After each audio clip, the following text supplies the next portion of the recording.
सभी लोगों का आपके अपने आईटी हंड में स्वागत है। आज की इस क्लास में हम डेटा लेक के बारे में जानेंगे। क्या होता है डेटा लेक? तो जैसा कि आप इसके नाम में सुन पा रहे होंगे, दो शब्द है डेटा और लेक, दो वर्ड हैं। तो जैसे लेक मतलब इसका मीन्स क्या होता है? झील। लेक का मतलब क्या होता है? झील। जैसे कि झील में पानी रहता है, वाटर रहता है, वैसे ही हमारे डेटा लेक में क्या रहेगा? डेटा रहेगा। सीधी सी बात है। तो यहाँ पर अगर आप देखेंगे तो डेटा लेक क्या है? एक प्लेस है। डेटा लेक क्या है?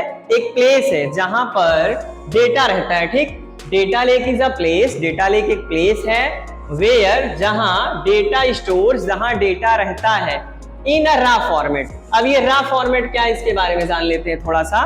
रा फॉर्मेट मतलब अव्यवस्थित तरीके से डेटा रहता है। जैसे एग्जांपल ये मैंने यहाँ समझाने के लिए आपके बनाया है। ये डेटा लेक है, एक प्लेस है जहां पर बहुत सारी चीजें आपको दिख रही है। जैसे एक्स दिख रहा है, एक्स क्या है? एक डेटा है। ए क्या है? एक डेटा है। यहाँ जितने भी कैरेक्टर्स लिखे गए वो सभी क्या? एक डेटा है।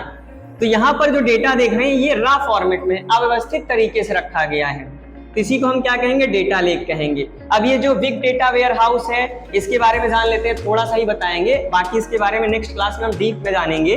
तो बिग डाटा वेयर हाउस में क्या रहता है? डेटा लेक में तो हमारा डेटा रा फॉर्मेट में रहता है अव्यवस्थित तरीके से, लेकिन बिग डाटा वेयर हाउस में हमारा डेटा अच्छे फॉर्मेट में रहता है, मतलब एक व्यवस्थित तरीके से रहता है। जैसे इसी में से जब मुझे जरूरत पड़ी, मान लो मुझे कैट लिखना है, तो मैं इसमें से क्या करूंगा? इस डेटा को उठाऊंगा, इस डेटा को उठाऊंगा, इस डेटा को, मतलब जब मुझे जरूरी डेटा की आवश्यकता पड़ती है, जरूरी डेटा मतलब जैसे मीनिंगफुल डेटा चाहिए मुझे, तो मैं क्या करूंगा? डेटा लेक से डेटा निकालूंगा। जैसे मैंने सी उठाया, ए उठाया और टी उठाया। ये देखिए अब इसका कोई मीन्स निकल रहा है, जैसे कैट मतलब बिल्ली, लेकिन यहाँ पर जितने भी कैरेक्टर्स दिए हैं, अगर उनका कोई मीनिंग निकालना चाहे तो उनका कोई मीनिंग नहीं है। तो ये क्या है? इसलिए मीनिंगलेस डेटा हमारा कहाँ रहता है? डेटा लेक में रहता है। और मीनिंगफुल डेटा कहाँ रहता है? बिग डाटा वेयर हाउस में रहता है। मीनिंगलेस डाटा हमारा डेटा लेक में रहता है और meaningful data big data warehouse में रहता है।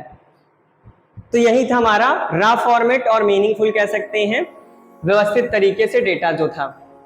अगला पॉइंट है when multiple devices are connected in network. Network के बारे में आप जानते ही हैं, पहले के लेक्चर में बताया जा चुका है आपको। नेटवर्क का मतलब क्या होता है? जब दो या दो से अधिक डिवाइस आपस में जुड़ती हैं तो उसी को नेटवर्क कहते हैं। तो जब बहुत सारी डिवाइसेस आपस में एक साथ जुड़ेंगी, मल्टीपल मतलब अनेक डिवाइसेस जब आपस में जुड़ेंगे नेटवर्क में, तो क्या होगा? They generate large amount of data. तो वो डिवाइसेस क्या करेंगी? बहुत ज्यादा मात्रा में डेटा जनरेट करेंगी। इसको एग्जांपल के थ्रू समझते हैं। जैसे कि अगर चार व्यक्ति एक साथ बैठेंगे, चार लोग एक साथ बैठेंगे, तो वो सभी लोग क्या करेंगे? सभी लोग शांत तो बैठेंगे नहीं, कुछ ना कुछ बातें करेंगे। पहला व्यक्ति भी कुछ बोलेगा, दूसरा भी कुछ ना कुछ बोलेगा। तो जब सभी लोग एक दूसरे से बातचीत करेंगे, बहुत सारा डेटा जनरेट होगा, बहुत सारी बातें आएंगी। तो जैसे लोग जब बात करते हैं तो उनकी बातें होती हैं, तो वैसे यहाँ पर क्या होता है? जैसे ही डिवाइसेस आपस में जुड़ेंगी तो बहुत सारा डेटा जनरेट होता है। उसी डेटा को हम कहाँ रखते हैं? डेटा लेक में रखते हैं।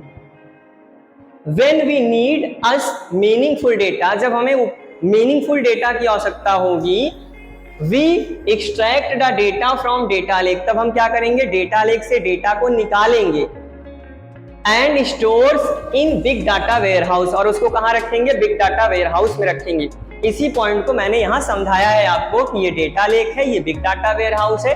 डेटा लेक में हमारा मीनिंगलेस डेटा रहता है, इसी में से हम मीनिंगफुल डेटा निकाल के कहाँ रखते हैं? बिग डाटा वेयर हाउस में रखते हैं। बिग डाटा वेयर हाउस भी एक प्लेस है हमारा, कह सकते हैं, जहां पर मीनिंगफुल डेटा रहता है। तो आज के लिए इतना काफी है, मिलते हैं नेक्स्ट वीडियो में। Thanks for watching this video.